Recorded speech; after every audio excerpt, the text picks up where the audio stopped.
ये स्वप्न में भी कोई नहीं सोच सकता है।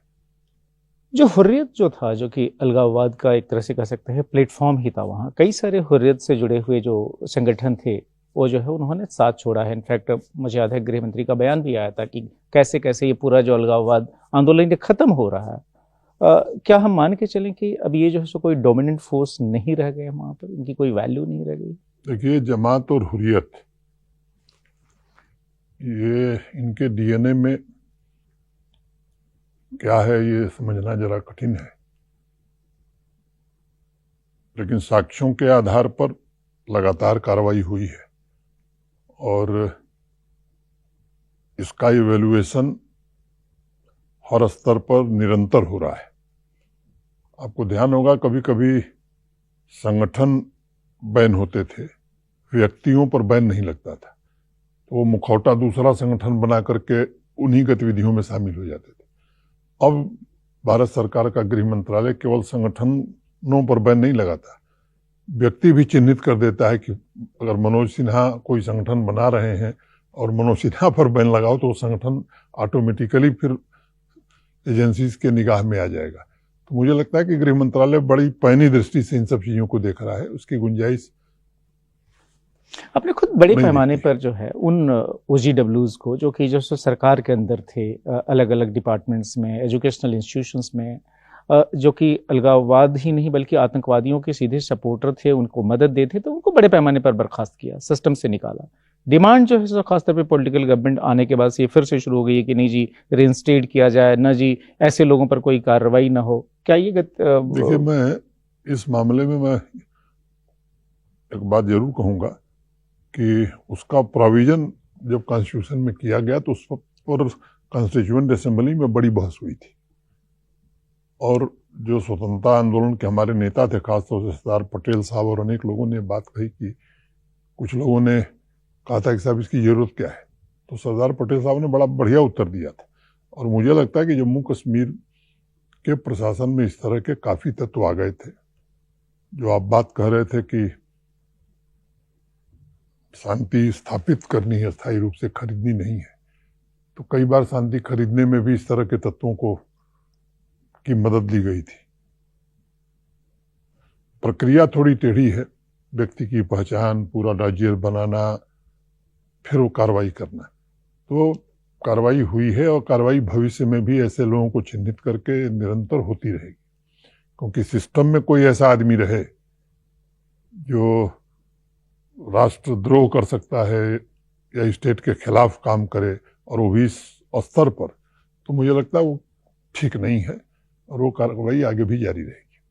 आपने बताया कि जब आप जम्मू कश्मीर गए थे उपराज्यपाल के तौर पर, उस समय सारा का सारा फोकस जो है कश्मीर पर था, खासतौर पे वहाँ के टेररिज्म को खत्म करने के लिए, और इसीलिए जम्मू के इलाके में उतनी अधिक डिप्लॉयमेंट नहीं थी। लेकिन पिछले 1-1.5 साल से देखा जा रहा है कि जम्मू में लगातार जो है इन्फिल्ट्रेशन हो रहा है, टेरर एक्टिविटीज बढ़ रही हैं। तो क्या एक प्रॉपर रीओरिएंटेशन जो है वह हो चुका है? और खासतौर पर जो OGWs की हम बात करते हैं, जो कि टेरर सिंपैथाइजर हैं, जो उनको सपोर्ट देते हैं, उनको क्रश करने में कितना समय लगेगा? ये अप्रोच एक 360 डिग्री का अप्रोच रहा है और एक वेल डिफाइंड तरीका रहा है कश्मीर में लड़ने का। ये सच है कि 15-16 सालों से जम्मू में शांति थी, तो स्वाभाविक रूप से सबका कंसंट्रेशन भी उधर था, लेकिन 1.5 साल नहीं, 2-2.5 सालों से 3 सालों से जम्मू में प्रयास हो रहा था और किसी स्तर पर मैं कह सकता हूं कि शायद हम लोग भी भांप नहीं पाए कि इस स्तर का प्रयास है। लेकिन अब फोर्सेस भी, आसाम राइफल्स भी आ गई है, CAPF की डिप्लॉयमेंट हो गई है, पुलिस ने भी, जम्मू कश्मीर पुलिस ने भी अपनी तैनाती उन इलाकों पर, हायर रीचेज पर जो पहले फोर्सेस हुआ करती थी वो विड्रा कर ली गई थी। तो मुकम्मल तैयारी हो गई है, कोऑर्डिनेशन भी है। मैं उम्मीद करता हूं कि बहुत जल्द जम्मू में भी वो स्थिति सामान्य हो जाएगी। एक एडवांटेज जम्मू में है कि जम्मू की जो आम पब्लिक है, जम्मू के जो लोग हैं, वो मैं समझता हूं कि आतंकवाद को न प्रश्रय देना चाहते हैं और न कभी इस तरह की गतिविधियों में वहां की मास पॉपुलेशन इसके खिलाफ है। तो ये एक बड़ा कारण होगा जल्दी विजय पाने में। आपने कहा कि जो जम्मू कश्मीर की जो पॉपुलेशन है, मास पॉपुलेशन, वो खुद पीस की एक तरह से स्टेक होल्डर हो गई है। आपने कहा कि इतने बड़े पैमाने पर होटल्स वगैरह खुल गए हैं, उसमें सारे लोकल लोग इन्वॉल्व हैं। टूरिज्म जितना अधिक जो है सो डेवलप होगा, इंडस्ट्री जितनी डेवलप होंगी, लोकल लोगों को फायदा होगा। ऐसे में जो बार बार बात उठती है कि अगर जम्मू कश्मीर में एकमात्र अगर अनसेटल्ड कोई चीज़ है तो ये है पीओके का वापस लेना। हमारे संसद के रिजोल्यूशन है, डिफेंस मिनिस्टर राजनाथ सिंह जी ने बात की, अमित शाह जी ने कई बार बात की। क्या आपको लगता है, जो आपका अपना अनुभव है पिछले 4.5 साल का, जिसमें कि आपने लगातार ट्रेवल किया है और वो भी ट्रेवल बाय रोड, जिसमें कि जम्मू कश्मीर के हर इलाके में गए, जम्मू कश्मीर में जिस तरह की प्रोग्रेस आप लोग करने में कामयाब रहे हैं, क्या जो है देर सबेर पीओके के जो लोग हैं, जहां पर इस बात के लिए आंदोलन लगातार चलता रहता है कि पाकिस्तान उनकी उपेक्षा करता है, वहां पर कोई इंफ्रास्ट्रक्चर नहीं डेवलप है, एक नेचुरल माहौल बनेगा जब वहां पर मूवमेंट मोटे तौर पर पाकिस्तान एक फेल्ड स्टेट है आज की तारीख में।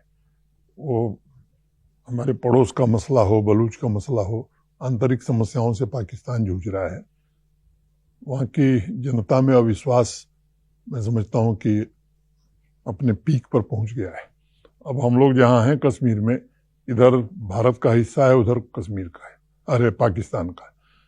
अब वो देखते हैं बेचारे, और लिख भी रहे हैं, आर्टिकल भी लिख रहे हैं कि इस हिस्से में जहाँ मोदी जी का शासन है, वहाँ अस्पताल भी है, सड़क भी है, बिजली भी है, डॉक्टर भी है, अस्पताल भी है, और वहाँ गेहूं और आटे के लिए लंबी लाइन लग रही। तो वहाँ के अनेक इंटेलेक्चुअल्स इस तरह के लेख लिखते हैं, मीडिया में भी आ रहा है। लेकिन जो बात आपने बताई कि गृह मंत्री जी ने या रक्षा मंत्री जी ने कही है, तो ये निर्णय और इस पर कोई राय भारत सरकार ही देगी।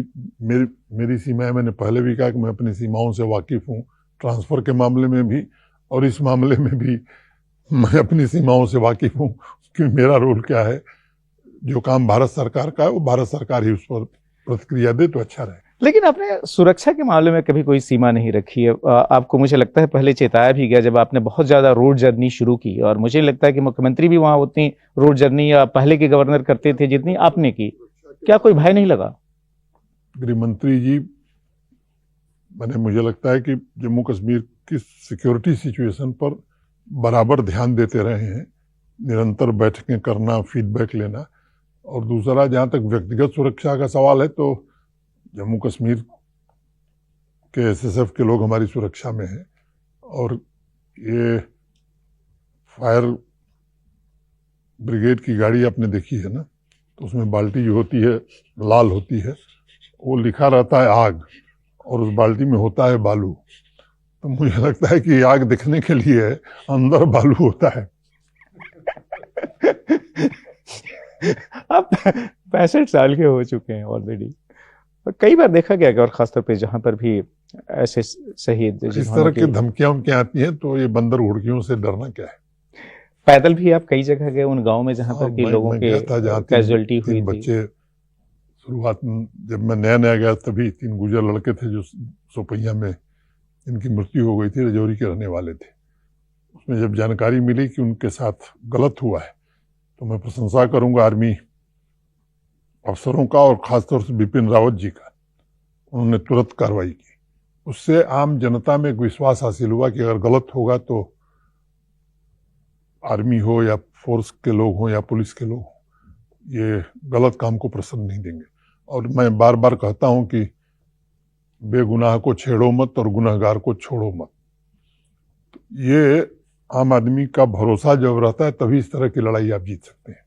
तो आम आदमी का ये भरोसा बढ़ने का ही यह एक तरह से प्रतीक, या फिर कह सकते हैं कि रिफ्लेक्शन है कि मुझे याद है कि जब आर्टिकल 370 जब खत्म करने की कवायद चल रही थी, तो उसमें महबूबा मुफ्ती का बयान था, और महबूबा मुफ्ती वो थी जिनकी सरकार जो है सो बर्खास्त हुई थी, और उसके बाद से जो है एक तरह से ये प्रोसेस आगे बढ़ी थी। उन्होंने कहा कि अगर आपने 370 खत्म किया तो जम्मू कश्मीर में कोई जो है भारत का तिरंगा लेकर घूमने को वाला नहीं मिलेगा। और उस कश्मीर में, और खासतौर पर श्रीनगर में, अगर आप डल लेक पर देखें, चाहे रिपब्लिक डे का समारोह हो, इंडिपेंडेंस डे का हो, न सिर्फ तिरंगा बल्कि जो है लोग बड़े पैमाने पर पार्टिसिपेट करते हैं। इस चेंज को जो है आप कैसे देखते हैं, ये कैसे संभव हो पाया?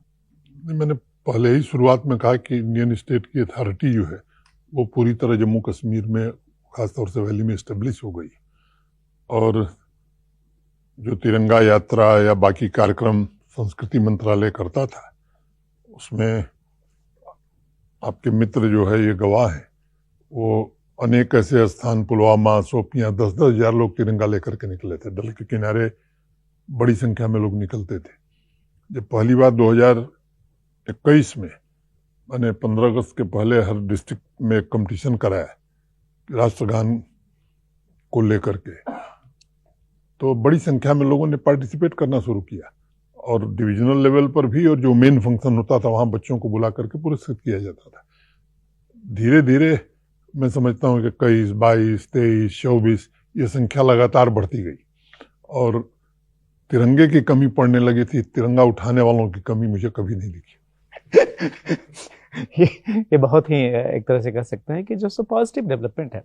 मैं आपसे समझना चाहता हूँ, आप खुद भी काफ़ी रिलीजियस हैं, टीका आपके माथे पे हमेशा रहता है, आपने चुटिया भी जो आजकल नील हो गई वो आपकी मेरे ख्याल से बचपन से ही है। दो ऐसे धार्मिक स्थल हैं जम्मू कश्मीर में, ख़ासतौर पे अमरनाथ की बात कर लें या फिर माता वैष्णो देवी कर लें, जो कि सीधे सीधे जो है राज्यपाल या उपराज्यपाल की निगरानी में ही उनकी सारी व्यवस्था होती है। वो सपना कब तक पूरा हो पाएगा कि अमरनाथ तक सीधे लोग जो है बाई रोड जा सके? 13,500 फीट की ऊंचाई पर बाबा बर्फानी है। 6 फीट चौड़ी सड़क हुआ करती थी। मैं आपको आज प्रसन्नता के साथ ये बात कह रहा हूँ कि 12 फीट चौड़ी सड़क बालटाल से भी और नुनवान वाले रास्ते से भी दोनों तरफ से बन गई है। ग्रिड पावर बालटाल की तरफ से वहां पहुंच गई थी, नुनवान की तरफ से भी काम चल रहा है, वो भी पहुंच जाएगी। मटेरियल अब गाड़ियों से वहां पहुंच जा रहा है। पहले बड़ी कठिनाई होती थी जो लोग यात्रा किए होंगे, लेकिन अब पहले से काफी बेहतर हो गया है। 200 बेड के अस्पताल बालटाल में और पंचतरनी में बना दिए गए। एक समय था जब वहां श्री अमरनाथ जी श्राइन बोर्ड का कार्यालय नहीं हुआ करता था। अब मैं कह सकता हूं कि श्रीनगर में इस यात्रा में कुछ श्रद्धालु रुके थे। यात्री निवास का फर्स्ट फेज ये 3 जुलाई से यात्रा 30 जून तक पूरा हो जाएगा। बालटाल और नुनवान में भी यात्री निवास बन रहा है, बिजबेहरा में बन रहा है, जम्मू में बन रहा है। तो भक्तों के लिए सुविधाएं बढ़ें, इसका पूरा प्रयत्न हुआ है। और एक जो अच्छी बात है कि जम्मू कश्मीर के लोग भी इस यात्रा में बहुत बढ़ चढ़ करके कश्मीर की आवाम भी सहयोग करती है। और मैं मानता हूं कि उस यात्रा के कारण जम्मू कश्मीर की इकोनॉमी भी बढ़ती है, लोगों को रोजगार भी मिलता है। और कश्मीरी इस यात्रा में बड़े सहयोगी होते हैं। माता वैष्णो देवी की संख्या 96 लाख पहुंच गई थी। मैं समझता हूँ अब 1 करोड़ क्रॉस कर जाएंगे हम लोग। वहां भी सुविधाएं काफी बड़ी हैं, लेकिन बड़े प्राचीन काल से भव्य मंदिरों की वहां बड़ी संख्या रही है।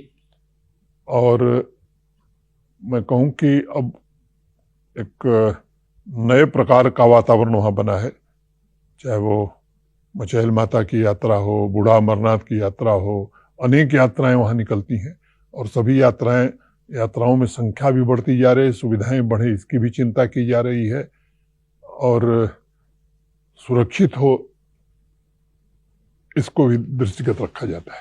वैष्णो देवी में तो खैर पूरे भारत से लोग सालों भर जाते हैं, वहां पर आपने रोपवे प्रोजेक्ट शुरू किया है, वो सपना कब तक साकार होगा कि लोग जो है सो सीधे रोपवे से भवन पहुंच जाएंगे? और एक तो मटेरियल रोपवे है, दूसरा भैरव जी जाने के लिए भी रोपवे है, तीसरा रोपवे बन रहा है जिसका टेंडर हो गया था। स्थानीय लोगों के मन में थोड़ा विरोध था, इसलिए थोड़ी देर के लिए काम रोक दिया गया है। एक समिति श्राइन बोर्ड की बनी है, अशोक भांजी उसके सदस्य हैं, सुरेश शर्मा जी सदस्य हैं और जम्मू के डिविजनल कमिश्नर और सीईओ। स्थानीय लोगों से बातचीत हो रही है और मैं आपके चैनल पर यह कहना चाहता हूं कि उससे किसी का रोजगार प्रभावित नहीं होगा। देश भर के ऐसे श्रद्धालु जो वृद्ध हो गए हैं, अपंग हैं, उनको जाने में असुविधा होती है। बोर्ड इसका पूरा ध्यान रखेगा, जो जिनकी किसी की रोजी रोटी उससे न प्रभावित हो। अगर किसी पर प्रभाव भी पड़ेगा तो बोर्ड उसको कंपनसेट करेगा।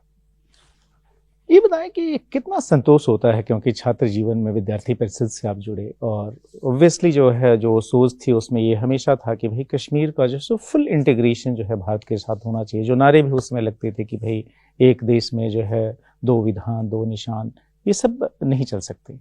फाइनली 2019 में जो है आप ही की पार्टी की जब केंद्र में सरकार थी, वह जो है आर्टिकल 370 खत्म किया गया और एक फुल इंटीग्रेशन हुआ, और उस वहाँ जाकर आपने पिछले 4.5 साल में जो है कितने सारे कार्य किए, ये अपने आप को कितना संतोष देता है अगर आइडियोलॉजी के हिसाब से भी कहें?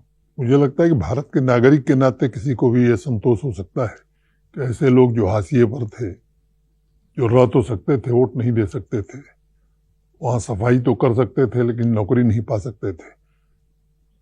मैं समझता हूँ कि ऐसे लोग आज घरों से वहाँ रह रहे हैं, नौकरी भी पा रहे हैं, योगदान भी दे रहे हैं। पाक अधिकृत कश्मीर से आए हुए लोग हों या वेस्ट पाकिस्तान के रिफ्यूजी हों या हमारे आदिवासी समुदाय के लोग हों, वाल्मीकि समाज के लोग हों, मैं समझता हूँ कि एक बड़ा तबका था जो मानता ही नहीं था कि हम वास्तव में भारत के नागरिक हैं। आज वो सम्मानपूर्ण जीवन जी रहे हैं, तो ये सबके लिए संतोष की बात है और स्वाभाविक रूप से माननीय प्रधानमंत्री जी की दृढ़ इच्छा शक्ति के कारण ये सब हो सका है।